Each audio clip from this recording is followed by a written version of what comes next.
Você já se imaginou como que é a medicina nos países mais avançados do mundo? Se lá é tudo maravilha, se lá é tudo mais tecnológico e mais avançado?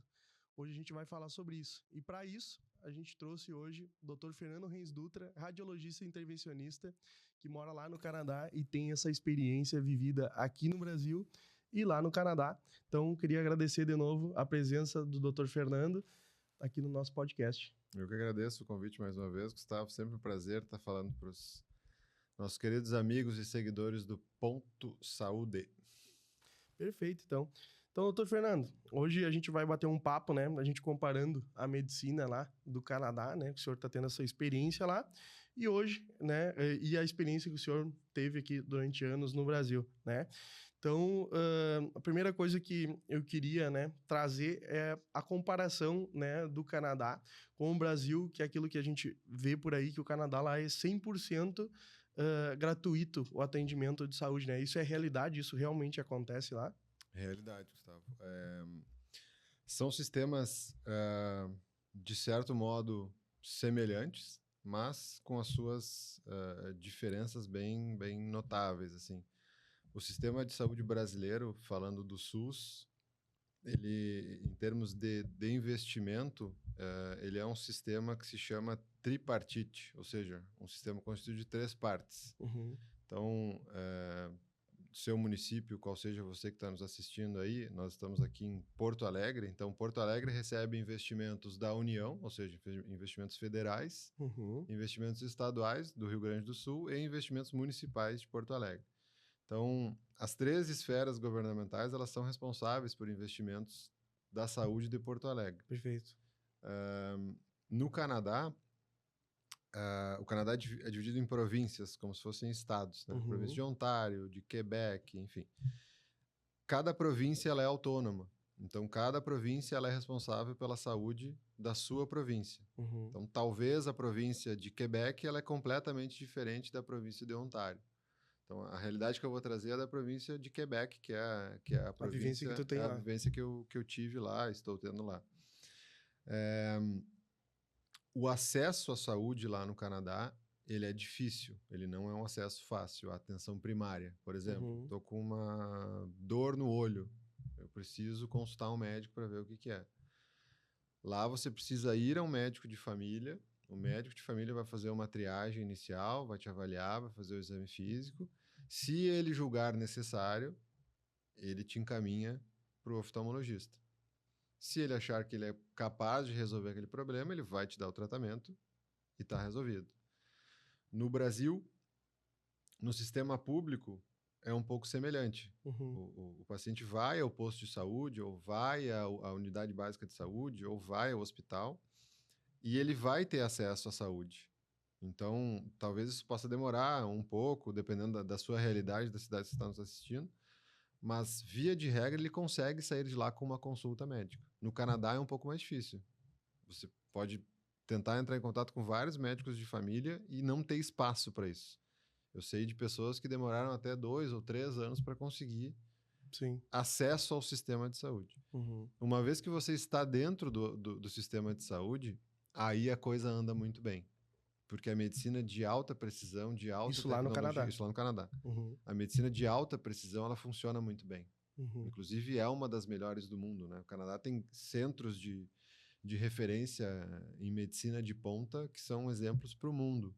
Tanto na minha área, como na intervenção, como na cardiologia, como na cirurgia torácica. Então, a medicina, a atenção terciária, melhor dizendo, ela funciona muito bem. Então, os recursos são muito bem destinados lá para esse ponto. E aqui no Brasil, apesar de nós termos grandes profissionais, ao meu ver, do mesmo nível que o Canadá, mas o nosso grande problema aqui é a destinação de recursos. Nós não temos os recursos financeiros, né, financeiramente falando, iguais aos do Direciona. Canadá. Uhum. Perfeito. Então, eu vou acabar aqui o podcast, que tu acabou explicando tudo, né?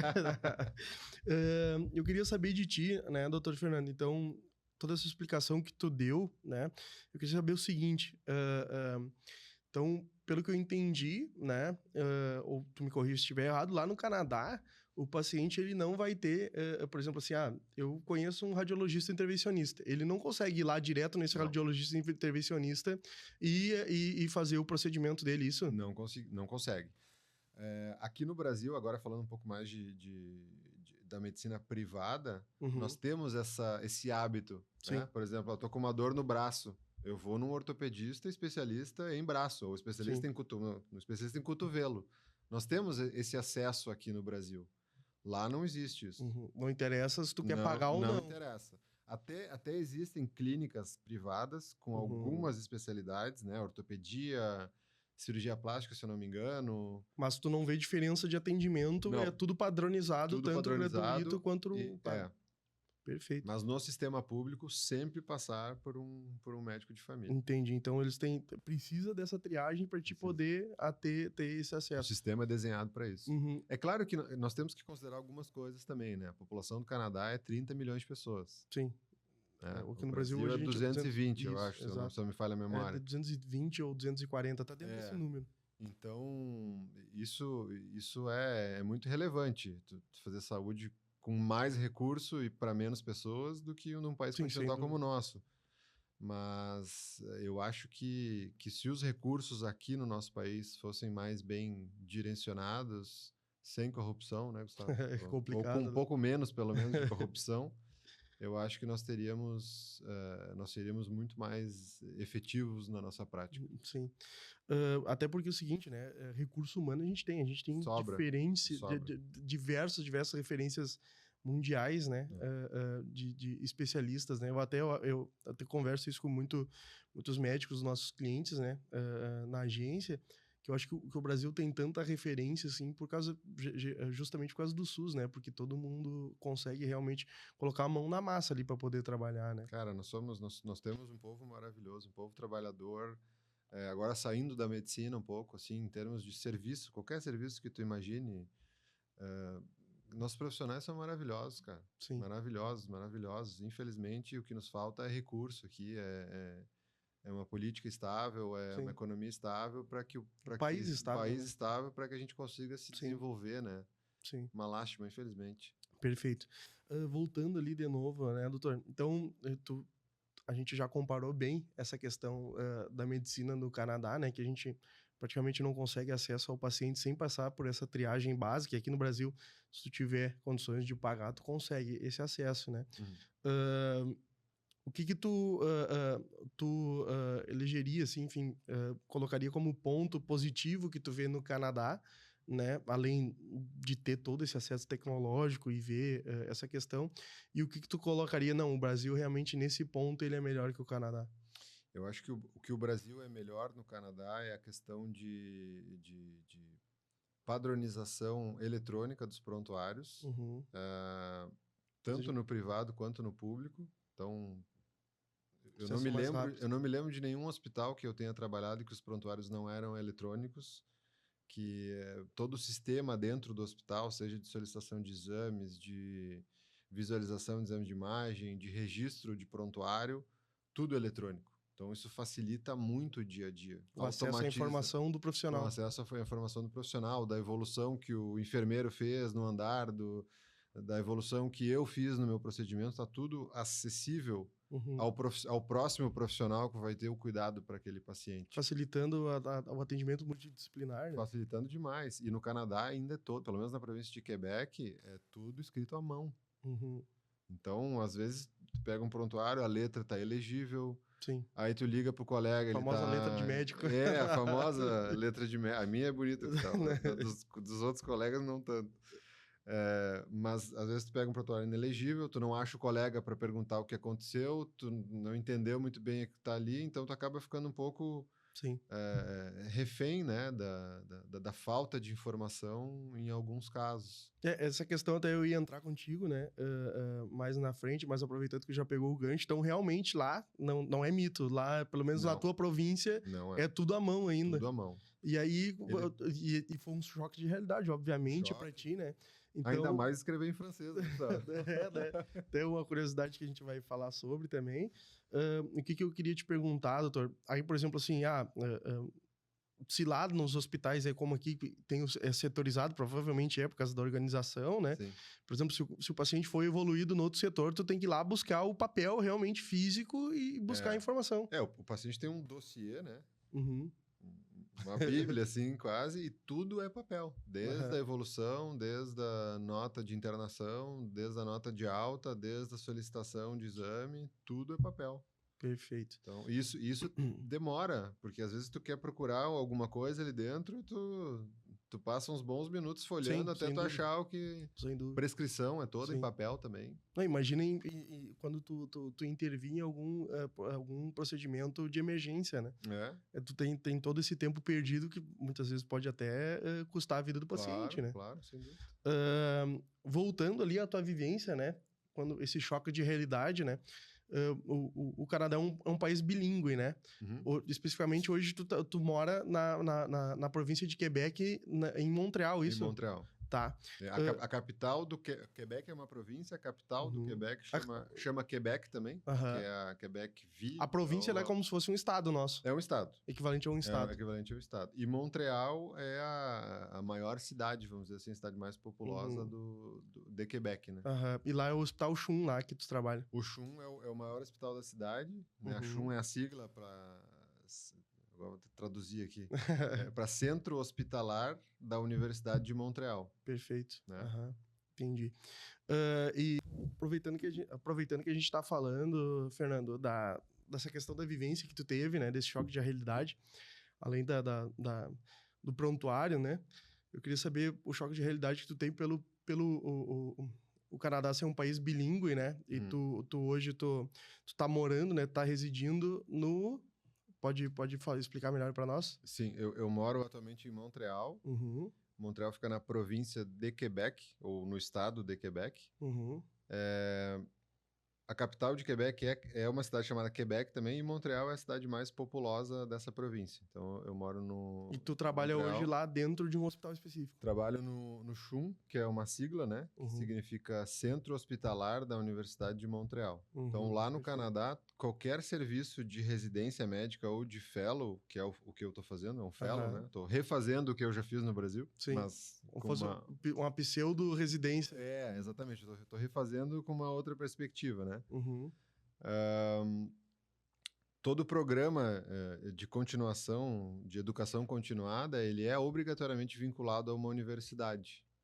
Diferente daqui do Brasil, né? O Brasil, tu pode ter um hospital, abrir um serviço de residência, desde que seja vinculado ao Ministério da Educação e Cultura do Brasil, mas não necessariamente precisa ter uma universidade. Lá no Canadá, não. Então, é obrigatoriamente... Tá vinculado a uma universidade. Então, esse hospital é o hospital, um dos hospitais vinculados à Universidade de Montreal, que é francófona, ou seja, que se fala francês. Perfeito. Existe uma outra grande universidade lá, que chama a Universidade McGill, que é anglófona, né? Que é aí que se fala inglês. Perfeito. Então lá hoje, basicamente, tu te comunica basicamente só em francês. Então tu teve esse toque de realidade. Então, aproveitando esse gatilho, eu queria saber se tu tem alguma coisa engraçada para contar para essa vivência, assim, de chegar lá, sair do português, né? E chegar direto no francês. Assim. Sim. Foi um desafio muito grande, porque eu não sabia nada de francês também. Eu tive que aprender para ir falar. E as coisas no Canadá, elas acontecem com muita antecedência. Então, eles são muito organizados, muito rigorosos com o processo de seleção e com o processo de documentação. É um processo muito rígido. Então, por isso que eles exigem esses 2 anos antes para dar tempo de se preparar, de providenciar visto, documento, tem que traduzir documento, enfim, uma série de coisas. Esse processo é longo. O processo é longo. Até uma ideia aí para o nosso próximo episódio seria falar dessa parte longa aí de documentação. Mas voltando, então eu tinha 2 anos para estudar francês e me preparar. Só que aconteceu de um dos fellows que ia entrar em 2024 desistir.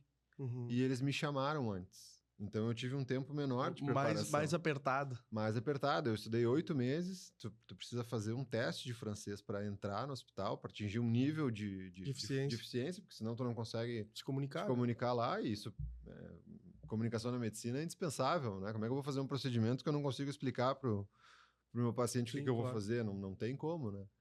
Então, eu tive um tempo menor, consegui a aprovação nessa prova e fui antes, né? Eu fui 1 ano antes do que eu deveria ter ido. Como previsto. Então, eu vou ter que contextualizar um pouco essa história, foi muito boa, mas para vocês entenderem um pouco do contexto. O fellow, quando ele chega lá, ele tem muita autonomia.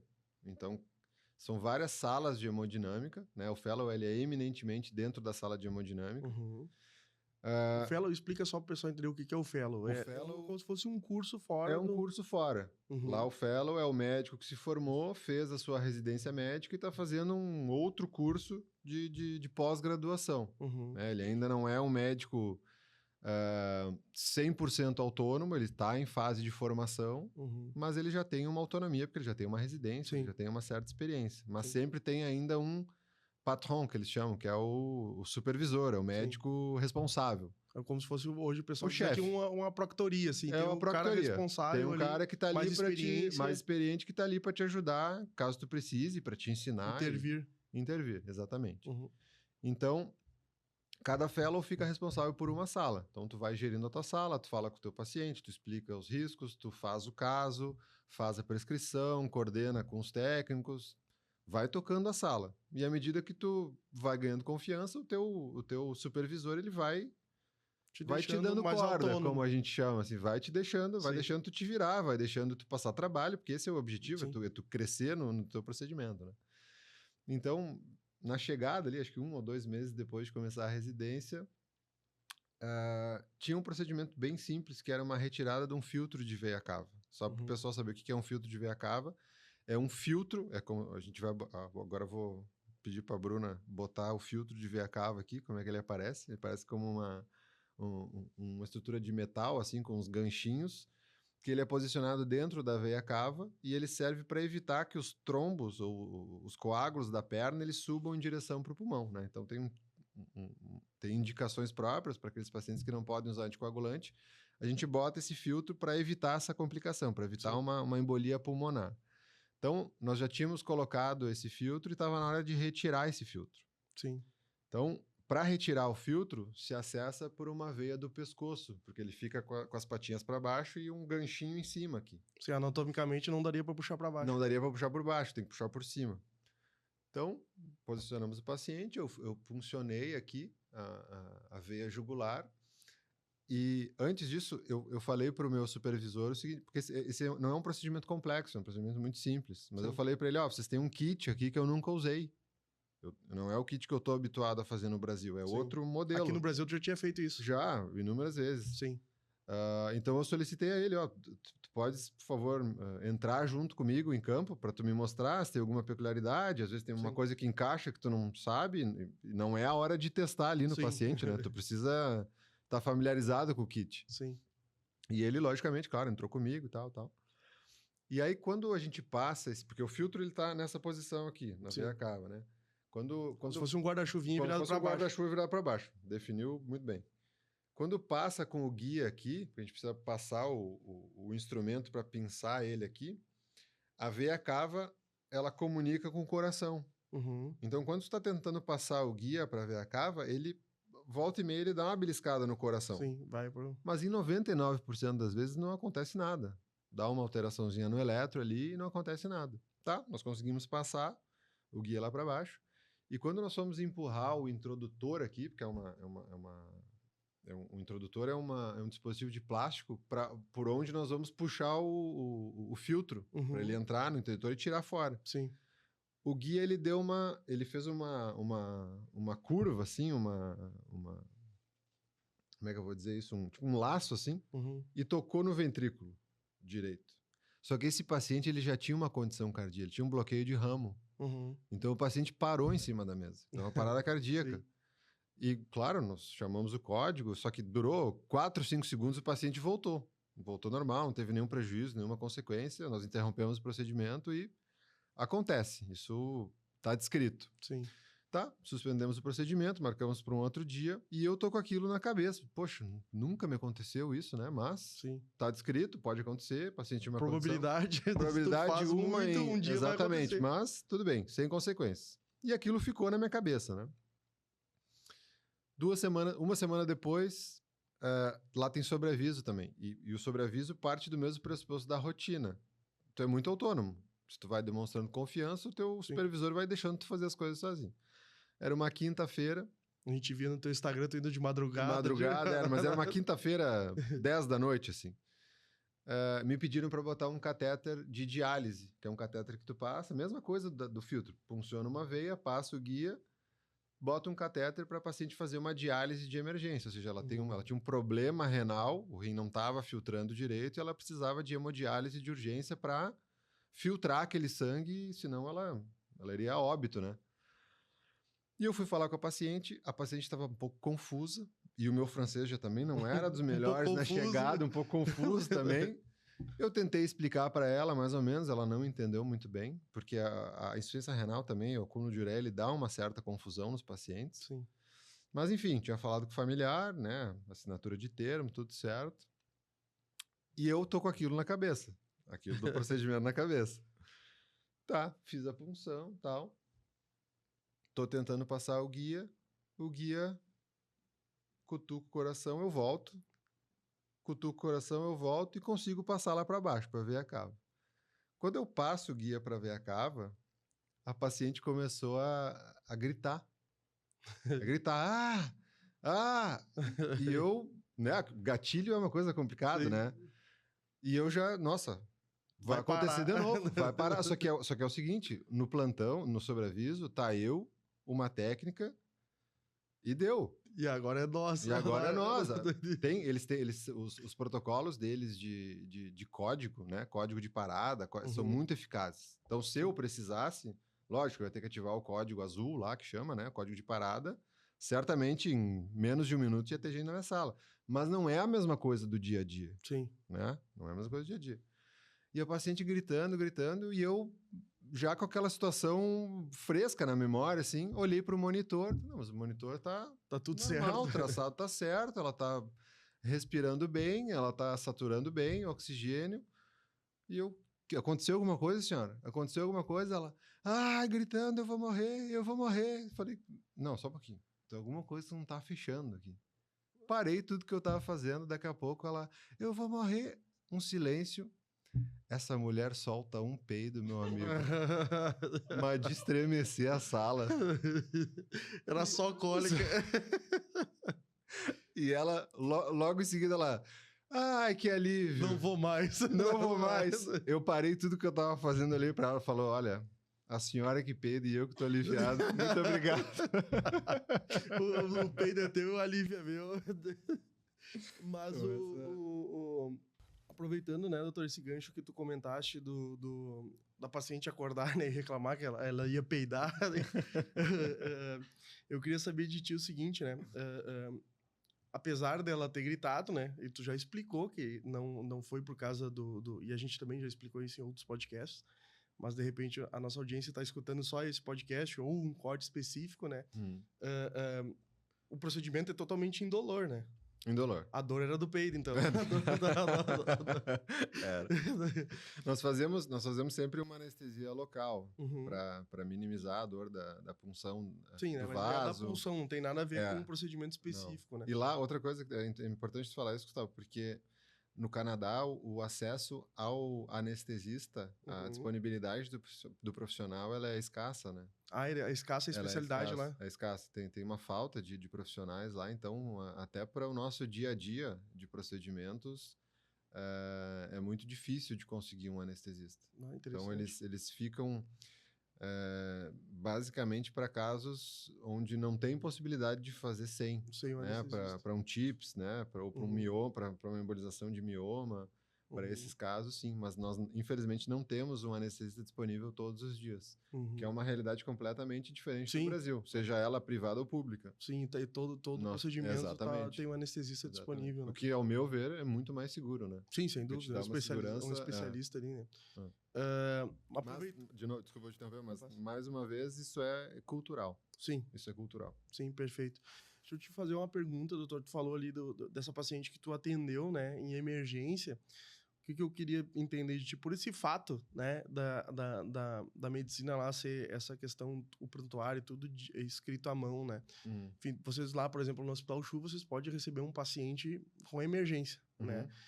Como é que vocês fazem essa busca da informação do histórico do paciente? Enfim, se vocês não têm acesso ali, vocês têm que ligar para o hospital onde ele é, da região que ele é, enfim, de repente chegou alguém com um acidente, às vezes tu também não recebe, não tem características de receber esse paciente, né? Sim. Mas, enfim, como é que vocês fazem essa busca?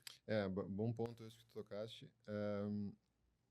Quando há um paciente que vem encaminhado para nós numa situação de urgência, por exemplo, um sangramento digestivo, há sempre um contato médico com o médico. Isso é semelhante ao Brasil.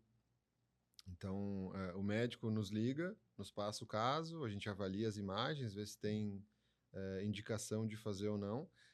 Esse acesso às imagens, isso é uma contrapartida do Canadá que é bastante interessante também. Os centros de imagem, eles são todos interligados. Ah, interessante. Então, eu consigo, através isso é uma outra coisa também muito legal, sobre proteção de dados. Eles são extremamente cuidadosos com isso, extremamente cuidadosos. Então, tu tens um e-mail do governo, que é um e-mail que eu, Fernando, tenho um e-mail meu, que eu só uso para trabalho. Então, se eu quiser requisitar uma informação por escrito de um paciente, ou, por hipótese, uma imagem do paciente, eu tenho que fazer tudo através daquele e-mail, porque aquilo é fiscalizado constantemente pelo governo para que não haja vazamento de dados. Então, isso é um ponto muito importante. Mas, voltando à tua pergunta, sempre é um contato médico com médico. Sim, entendi. Perfeito. Eu queria ver, assim, queria saber de ti, né, doutor? Aqui tu tinha uma vivência em Porto Alegre e até fora de Porto Alegre, né? Enfim, tu atendia em Santo Ângelo, né? Enfim, em outras cidades. Em Novo Hamburgo também, tu fazia procedimentos, né? O que eu queria entender de ti?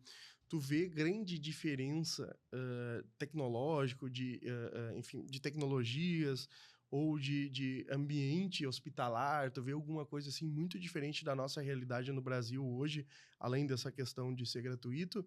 Tu vê alguma diferença aí que tu vê, isso aqui é muito diferente lá do Brasil, enfim, sobre acesso à tecnologia, enfim, outras coisas? Vejo. Infelizmente vejo. Mesmo comparando o setor privado com o setor público lá, a diferença é muito grande, né? O que eu posso falar é mais, né, a radiologia intervencionista, mas a disponibilidade, o recurso de material que se tem lá é realmente muito discrepante daqui. Entendi. Porque, querendo ou não, a gente sempre volta para a questão do custo, né, Gustavo? Sim. Os materiais, eles são caros. Sim. Saúde é cara, né? Sim, sem dúvida. E como esses catéteres, esses dispositivos, plugs, uma colas, também, né? isso é tudo desenvolvido lá, então é tudo dolarizado. Sim. Então acaba que, em dólar, né? Então acaba que quando traz para cá é tudo vezes 5, né? Vezes 4, vezes 5, dependendo de qual dólar vai cotar, mas... Sim. Então acaba que se torna inviável muitas vezes aqui para a realidade brasileira utilizar esses materiais. Então, muitas vezes nós acabamos aqui no Brasil nos adaptando ou improvisando, né? Às vezes tu pega um material que não é exatamente para aquilo, mas pelo fato dele ser mais em conta, né, mais custo efetivo, tu acaba utilizando aquilo para uma outra função. Sim. Que funciona também, mas não foi desenvolvido para aquilo, né? Perfeito. Eu queria saber outra percepção, aproveitando, né, esse choque de realidades, essa diferença de realidades, doutor. Queria saber o seguinte de ti, né? Tu vê hoje, né, ao meu ver, eu vejo a medicina brasileira ainda humanizada. Não na questão de ser, do procedimento ser humanizado. Eu digo, o que eu quero dizer é o seguinte, o atendimento ser humanizado, pelo médico ter uma formação, né, muito de contato com o paciente, ele tem aquele contato realmente físico, enfim, ainda é muito humanizado, análise de caso a caso, análise de paciente, enfim. Lá no Canadá, hoje, tu elencaria essa medicina, assim, mais humanizada, mais tecnológica, enfim, como que ou mais rígida, enfim, como que tu elegeria, assim, essa questão da medicina no Canadá? Eu acho que o Canadá, além de muito tecnológico, ele é muito humanizado. Uhum. Eu tive a grata experiência de passar dos dois lados, né? Sim. Eu prestei atendimento e fui atendido. Uhum. Então, em função da minha esposa, nós passamos em consulta no hospital lá e o acolhimento que fizeram conosco foi sensacional. Assim, nós Sim. realmente nos sentimos amparados, não tivemos nenhuma dúvida, mesmo numa língua diferente, que às vezes tu tá numa situação de estresse, né? É natural que tu recorra à tua língua materna, Sim. mas mesmo numa língua estrangeira, fomos super bem tratados, bem acolhidos. Então, eu acho que além de tecnológico, é uma medicina muito humanizada, assim. Perfeito. Eu queria saber também de ti, doutor, quando tu foi morar lá, né? Quando tu for morar lá, se tudo que tu esperava realmente foi aquilo que tu vivenciou lá, ou se teve algumas coisas que talvez isso seja assim e realmente não era, né? Eu queria saber também de ti, eh, pelo que tu explicou para nós, né? Basicamente, a tua região lá, né, em Montreal, é referência, né? Sim. Como se fosse Porto Alegre aqui, para as regiões adjacentes, né? Uhum. Eu queria saber de ti, assim, lá também é a mesma coisa, vocês acabam recebendo muito paciente do interior também, como é que funciona? Sim, sim. O Canadá tem essa logística também de grandes centros, né? Uhum. Existem hospitais menores, mas casos mais complexos acabam concentrando em hospitais maiores. E o CHUM, ele é uma referência, uma das referências no Quebec e no Canadá inteiro. Uhum. Então, tu acaba, assim, recebendo pacientes de fora. Sobre expectativa é uma coisa muito, muito pessoal, né, Sim. Gustavo? Claro que eu fui com muita expectativa. Olha, se eu puder te elencar, assim, ou traduzir em números, eu acho que 95% das minhas expectativas Foram foram atendidos. atendidas. Só tenho a agradecer ao CHUM por tudo que eu aprendi, pela paciência dos profissionais, de entender que eu não cheguei com um nível de francês, né, onde eu gostaria. Então, eles tiveram super paciência comigo, me trataram super bem. Gente muito hospitaleira, capacidade e complexidade de procedimento incríveis, né?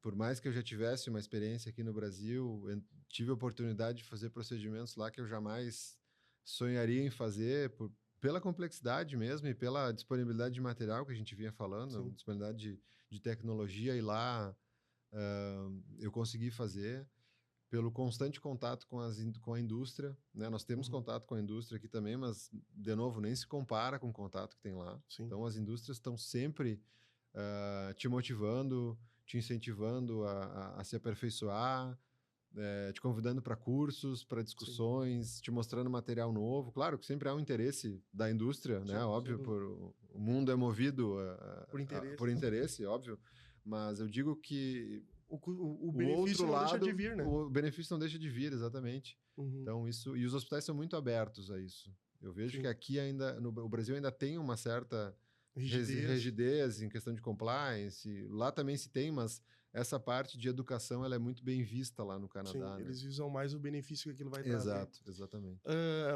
Agora voltando um pouco mais para a formação, né? Então, a gente sabe que tu fez a formação de 6 anos de medicina, né? Uhum. Depois tu fez a tua primeira residência em radiologia, né? Diagnóstico, e depois tu fez mais ainda a residência de radiologia intervencionista, né? Sim. Então, eu queria saber, assim, essa cultura de estudo, né, e de formação do médico lá, é muito diferente aqui do Brasil? Pode trazer isso para nós? É um pouco diferente porque a faculdade no Canadá ela é mais curta do que a nossa. Interessante. São 4 anos lá, aqui são 6 anos. Aqui, quando o médico termina os 6 anos, ele já está habilitado a praticar. Então, ele se forma, ele pode ser um clínico geral, pode fazer plantão numa unidade de pronto atendimento, pode trabalhar no posto, Uhum. ele pode abrir um Sim. consultório de clínica geral, se ele quiser, ele pode começar a trabalhar. No Canadá, não. No Canadá, tu faz os 4 anos e tu é obrigado a fazer uma residência médica. Ah, entendi. Tu é proibido de trabalhar. Sim. Só que as residências, elas são mais longas.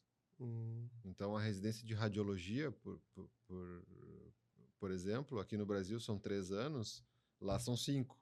entendi. Então, acaba que o tempo de formação ele é parecido, mas ele é distribuído de maneira diferente. Entendi.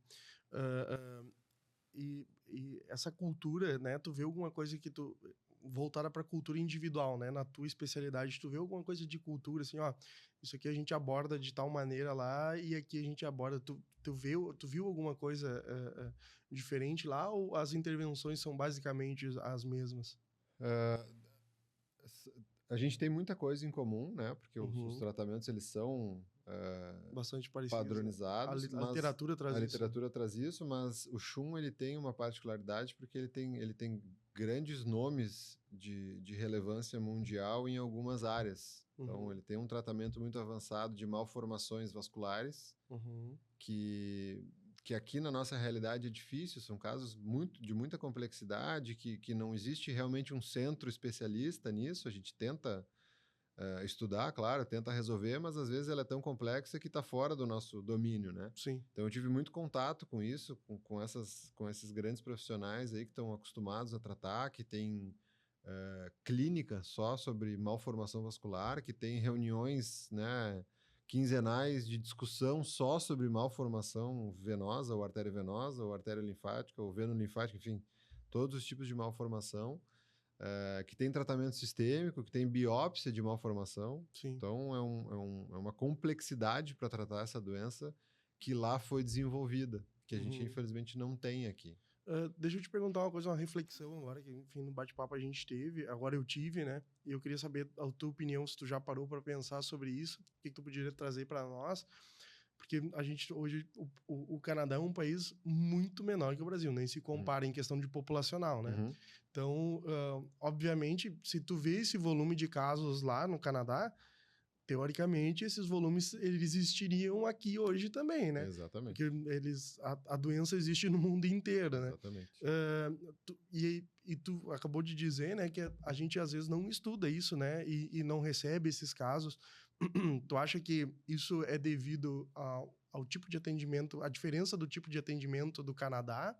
Ou porque eles realmente focam, né? Eles têm esse foco nos procedimentos na medicina mais avançada? É interessante essa tua pergunta. O porquê não chega é complicado, Sim, né? Às vezes a gente talvez seja meio a gente tem uma visão muito localizada também. localizada, tem isso também. O fato de tu não ter um centro de referência acaba que o paciente se perde, né? Talvez Uhum. o médico que está lá na ponta da atenção primária, que recebe um paciente com uma malformação vascular, ele acaba que não sabe para onde mandar esse paciente, Sim. né? Se tu não tem um profissional ou um centro que assuma essa responsabilidade. Então, o que eu vejo no Canadá é que tem os fluxos são muito organizados, Gustavo. Uhum. Então, lá na ponta, ele já sabe que o especialista em malformação é no CHUM, ele já sabe que o paciente para tratar doença arterial é no outro hospital, ele já sabe. Então, ele já tem esse direcionamento da ponta, né? O Sim. fluxo ele é mais bem trabalhado. Então, eu acho que isso é algo que o Brasil poderia melhorar também. Sim. Eu queria saber também, doutor, se hoje tu poderia, né, tu dizer assim, com a visão que tu teve dos dois países, né, se tu poderia dizer assim, bom, o Brasil hoje, ele é um nota 6 em tudo, né, ele é um nota 6 em tudo, e o Canadá hoje, ele é uma nota na, na, na, na na prevenção, né, ou na triagem do paciente ali, uma nota 5 ele é uma nota 10 no avançado. Seria mais ou menos isso? Ou como é que É, é, tu vê? sim, acho que nota 10 nenhum país é, Sim. né? Todos os países têm suas deficiências. Pelo que eu consegui enxergar do Canadá, eu daria aí uma nota 8, talvez. Eu Sim, acho que ainda falta, o acesso precisa melhorar muito. Isso é uma reclamação constante das pessoas que sim. eu vejo, das pessoas que eu convivo. Fiz amigos no Canadá, então Uhum, eu consigo ver esse outro lado do paciente, não só do médico, né? Então, eu acho que falta ainda melhorar o acesso à saúde do Canadá, mas, em contrapartida, tudo que nós já discutimos, depois que tu estás dentro do sistema, ele funciona muito bem, né? Sim. Os recursos são muito bem aplicados. E no Brasil, dou nota 6 pela nossa falta de recurso, né? De Sim. recurso mal destinado à Às saúde. vezes nem é falta de recurso, né? É mal Mal destinação. destinação, porque Sim. se nós tivéssemos recursos um pouquinho, nem muito, um pouquinho mais bem aplicados, eu tenho certeza que a gente ia passar do 8 aí. Sim. Eu queria entender, assim, de ti, né? De novo, com essa experiência de 2 mundos que tu tem, né? Existem pontos totalmente diferentes, né? O que tu entende, assim, se tu poderia eleger, né? Se tu entende que a tendência, né, é os países focarem para medicina mais avançada, como o Canadá, né? Ou tu acha que tem que nem o Brasil, por exemplo, que nem a gente comentou, nota 6 em tudo, vamos dizer, né? Elevar isso, né, junto, assim, tanto a triagem quanto o atendimento avançado. Eu acho que isso seria extremamente difícil, porque, que nem a gente conversou, né, isso é muito custoso, né? Então, tu acha que a tendência, por exemplo, é o Canadá, assim, aprender... Obviamente que os dois lados têm a aprender com os dois, né? Mas tu acha que é mais fácil o Brasil ir pro lado do Canadá, né? Ou o Canadá ir pro lado do Brasil? É complicado. O ideal é equilíbrio, como Sim. tudo na vida.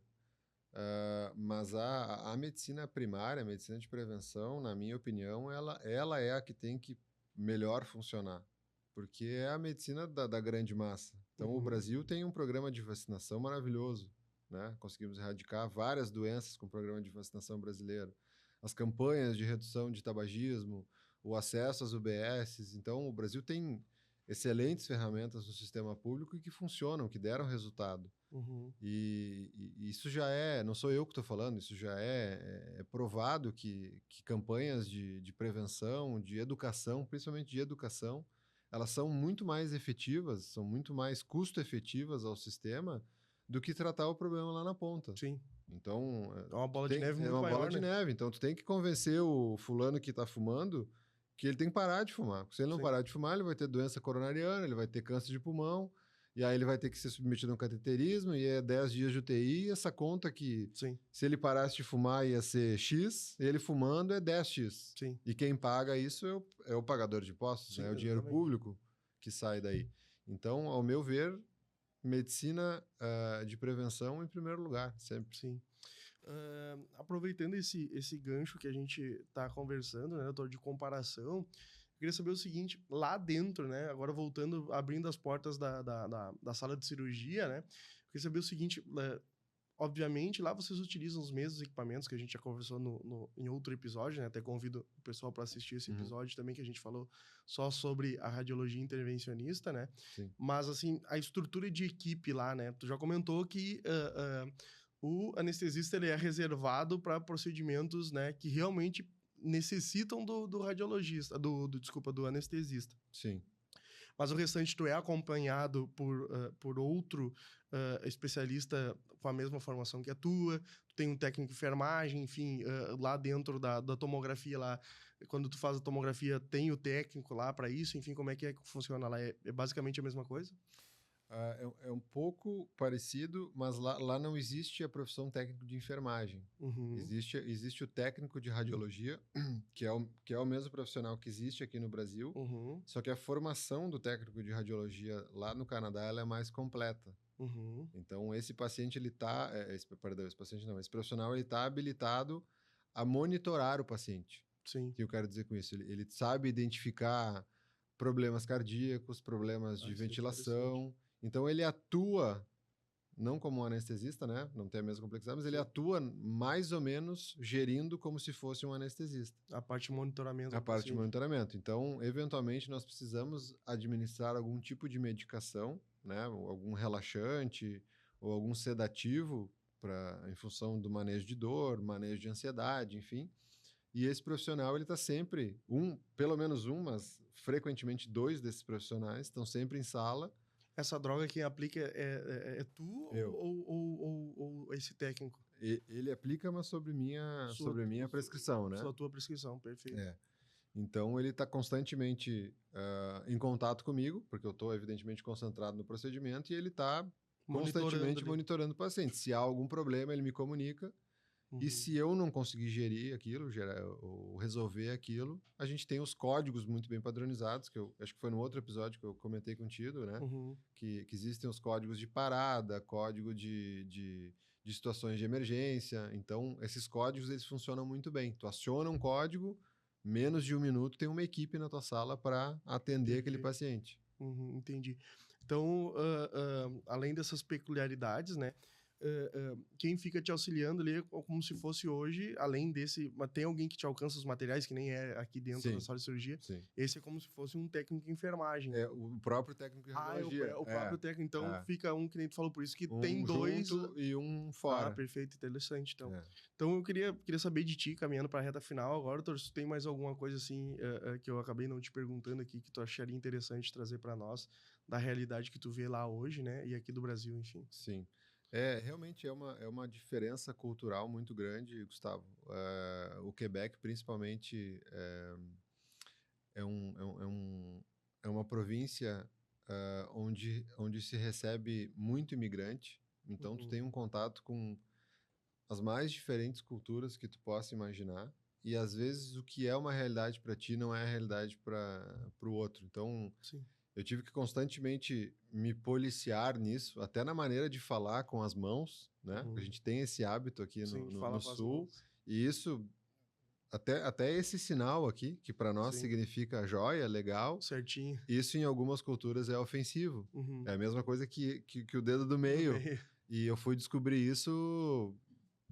Infelizmente, na prática. Da forma errada, sabe? Possível. E não é, de maneira nenhuma foi maldade, mas eu aprendi isso. Isso é costume, né? Costume, é cultura. Então, esse constante policiamento, assim, de tentar, eu sempre falo, tentar o tempo inteiro se colocar no lugar do outro, eu acho acho que foi o maior aprendizado que eu tive do Canadá, assim. Sim. Voltando só antes da gente encerrar, doutor, eu queria saber, assim, o procedimento específico, né, que tu mais fez lá e que mais, assim, teve algum, obviamente, né? Teve algum procedimento, assim, que tu fez muito lá e que tu fez pouquíssimos, ou tu vê pouquíssimos sendo feitos aqui no Brasil, enfim. Sim. Por esse avanço ser muito maior lá na medicina avançada. Sim, tem um procedimento em particular que se chama radioembolização, que a gente tinha comentado também no outro podcast, que... se eu não me engano, eu tinha feito um aqui, ou tinha visto um, e lá só nos primeiros 6 meses eu acabei fazendo 20. Sim. Então, e de novo, a gente entra na mesma seara do recurso, né? É um procedimento extremamente caro aqui no Brasil, mas que lá desenvolve super bem. É usado no tratamento do câncer hepático e tem um resultado completamente fora de série. Então, eu acho que é um procedimento que vem para ficar e vem para revolucionar. Já está, né? Já está revolucionando o tratamento do câncer no fígado. O que na época, quando a tua equipe fez esse procedimento, eu tive o privilégio de acompanhar vocês, né? Se eu não me engano, foi o segundo do Rio Grande do Sul, eu acho, né? Eu acho que foi. No Hospital Mãe de Deus foi, se eu não me engano, né? Eu tive o privilégio de acompanhar... Eu nunca tinha entrado num procedimento, acho, na época, tão complexo, que tinha um isolamento total na sala, enfim. O que torna esse procedimento caro, aproveitando que a gente falou dele, né? E no outro podcast a gente comentou como ele é, mas daí a gente não acabou aprofundando. Se o pessoal quer saber um pouco mais lá, pode assistir o episódio. Mas o que torna ele caro? Eu me lembro que na época um dos teus colegas comentou que para trazer aqui para o Brasil, o que tornava muito caro trazer ele era a própria logística de trazer ele para cá, porque ele tinha que vir de avião, o próprio capitão tinha que aceitar que tinha um equipamento daqueles, um produto daqueles, enfim, dentro do avião, enfim. O que torna ele caro?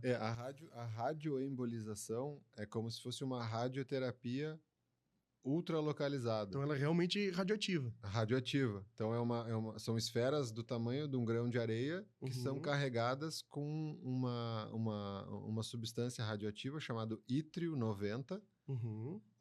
Eles têm uma maneira de colocar esse material dentro dessa partícula e nós, através do procedimento, nós conseguimos injetar essa partícula dentro do tumor, dentro dos vasos que nutrem aquele tumor e aquilo vai emitindo radiação de dentro para fora e destrói o tumor completamente. Sim. Um resultado maravilhoso. E não tem todo o colateral de uma rádio... Não, de uma rádio normal, convencional. Só que o problema é que essas esferas, elas são carregadas, esse procedimento de carregar a esfera, ele é feito fora do Brasil. É feito Sim. nos Estados Unidos, né? Ou no Canadá. Não sei se tem alguma sede no Canadá, agora me falhou a memória, mas nos Estados Unidos eu tenho certeza que sim.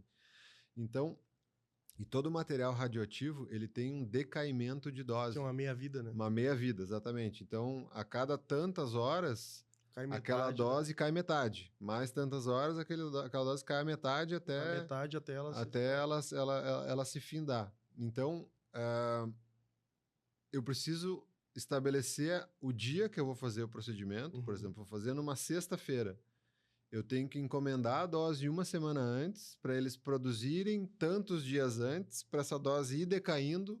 Vir até aqui. E no dia do procedimento ela está com a dose exata que eu pedi, que eu calculei, para entregar naquele tumor. E o hospital também tem que ter toda uma preparação. O hospital tem que ter toda a logística de sala, isso, porque tu não pode ter contato com ninguém.